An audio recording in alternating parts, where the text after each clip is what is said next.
सभी जाति, धर्म, क्षेत्र सबको ध्यान में रखते हुए मंत्रिमंडल का विस्तार किया जाए। और उस विस्तार को लेकर माननीय मुख्यमंत्री जी, पार्टी के शीर्ष नेतृत्व में चर्चा हो रही है और निश्चित तौर पर मुझे लगता है कि राजस्थान का मंत्रिमंडल नया, अनुभवी।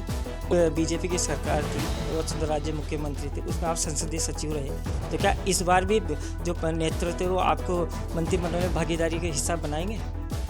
देखिए, मेरी प्राथमिकता मेरा खंडार है। मेरी प्राथमिकता मेरे खंडार का विकास है। अगर कोई मुझसे पूछे कि आपको मंत्री बनना ज़्यादा आवश्यक है या खंडार का विकास आवश्यक है, तो निश्चित तौर पर मेरा ये कहना रहेगा कि आप मंत्री पद को तो अपने पास रख लो, मुझे खंडार के विकास के लिए जो भी मुझे आवश्यकता है वो उपलब्ध करा दो। आप देख रहे हैं राजस्थान तक, और मैं सवाई माधोपुर से सुनील जोशी। जहां कांग्रेस की सरकार भ्रष्टाचार को देखते हुए राजस्थान की जनता ने नकारा है, वहीं भाजपा की सरकार राजस्थान में बनाई है। वहीं प्रधानमंत्री नरेंद्र मोदी के चेहरे पर राजस्थान के अंदर चुनाव लड़ा गया था। वैसे राजस्थान को प्रधानमंत्री नरेंद्र मोदी ने मुख्यमंत्री और उप मुख्यमंत्री तो दे दिए, लेकिन अभी मंत्रिमंडल का विस्तार नहीं हुआ है।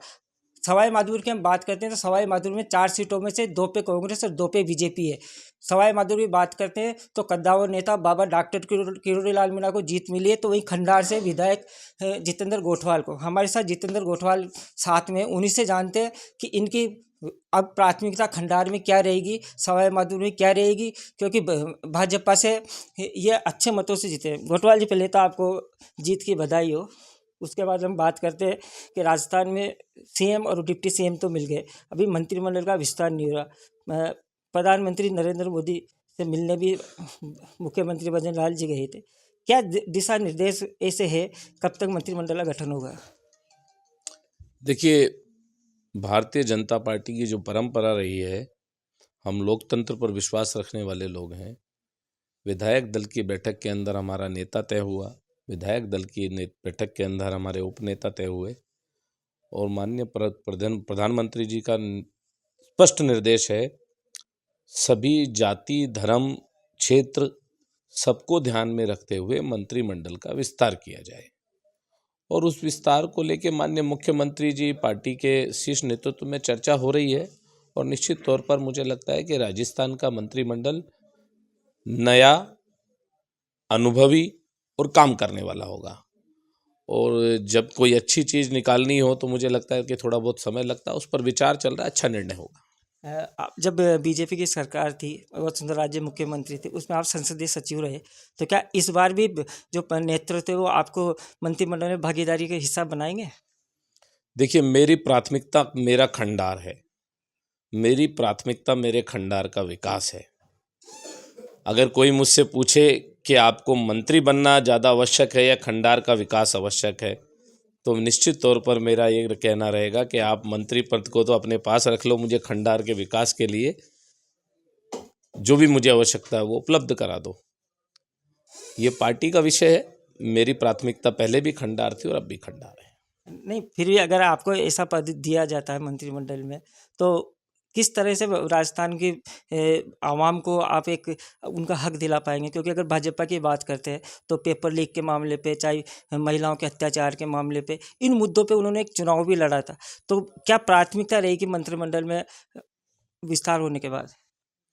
देखिए, जो हमने चुनाव में वादे किए हैं उसमें पहली प्राथमिकता महिलाओं पर जो लगातार अत्याचार सरकार में, कांग्रेस की में बढ़े थे, उनको रोकना, महिला सुरक्षा देना, क्राइम रेट कम करना, पेपर लीक जैसी घटनाएं राजस्थान के अंदर ना हो वो सुनिश्चित करना, और राजस्थान में विशेष तौर पर भ्रष्टाचार को खत्म करना।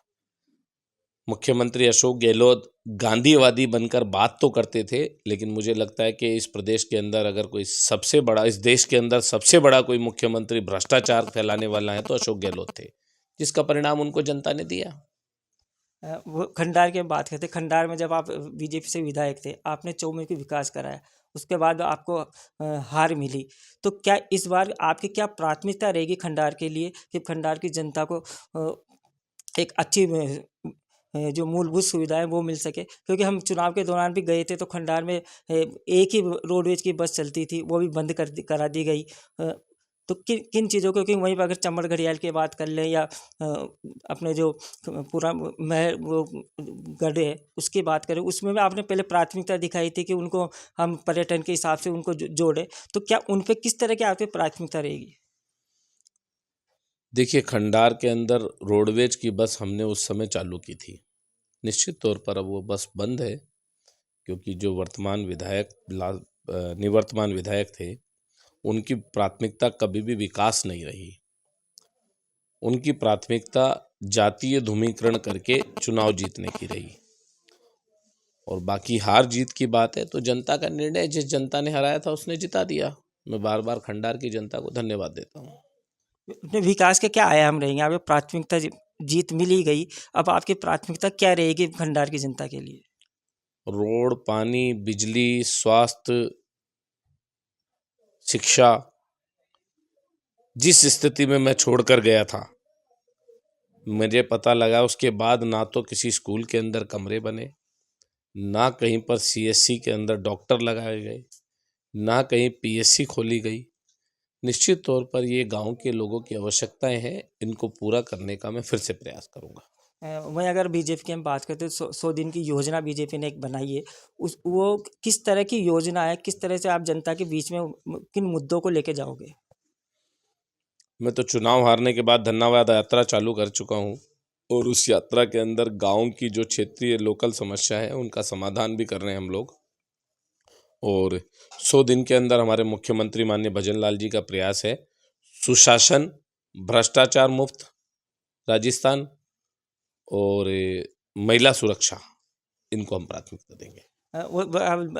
सीएम की बात करें भजन लाल जी, तो भजन लाल जी का तो एक्शन मोड में वैसे भी आ चुके, तो ये जो अभी जो आईएएस थे या उनको एपीओ किया गया, नए अधिकारी आपने लगाए, तो क्या ऐसा कॉम्बिनेशन था कि जो पिछली सरकार कांग्रेस की रही, कहीं न कहीं इन अधिकारियों का भ्रष्टाचार में कहीं न कहीं हस्तक्षेप है? देखिए, मेरा मानना यह है कि जब नेताओं की इच्छाएं बढ़ जाती है और वो सोच लेते हैं कि हमें जनता का विकास नहीं करना, पैसा कमाना है, तो उसका जो रास्ता बनता है वो अधिकारियों के माध्यम से बनता है। और ये अधिकारियों ने जो पिछली सरकार में नेताओं के साथ मिलकर भ्रष्टाचार किया, कई चीज़ों की जांच चल रही है, निश्चित तौर पर उसका परिणाम उनको देंगे हम लोग।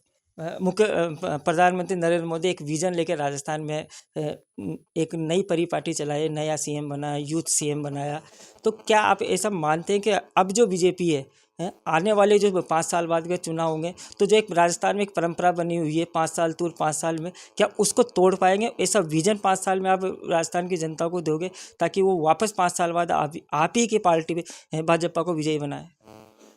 निश्चित तौर पर राजस्थान में इस बार फिर से भाजपा का संकल्प लेकर हम चले हैं। हम इस तरह से काम करेंगे, ये मिथक टूटे राजस्थान के अंदर और फिर से भाजपा की सरकार बने। सीधी बात एक बात कहते हैं, क्योंकि प्रधानमंत्री नरेंद्र मोदी ने बाबा किरोड़ी लाल को यहाँ पे एक पूर्वी राजस्थान में एक विजय दिलाने की बात थी, उन्होंने अच्छी सीटें भी ली, तो क्या आप सवाई माधोपुर के जो बाबा किरोड़ी लाल, क्या उनको मंत्रिमंडल में देखना चाहोगे? उनको अगर जिम्मेदारी देते, क्योंकि 4 में से 2 सीट बीजेपी के, तो क्या दोनों कंधे से कंधा मिला के और जो सवाई माधोपुर की आम आवाम है उनको जो मूलभूत सुविधा है या उनके अलावा जो भी है उनको दिलवा पाएंगे? देखिए, किरोड़ी लाल जी हमारे वरिष्ठ नेता हैं, और हमने प्रदेश में भी यही कहा है कि अगर उनको कोई जिम्मेदारी मिलती है तो हम उसमें समाहित हैं। निश्चित तौर पर हम मिलकर काम कर लेंगे।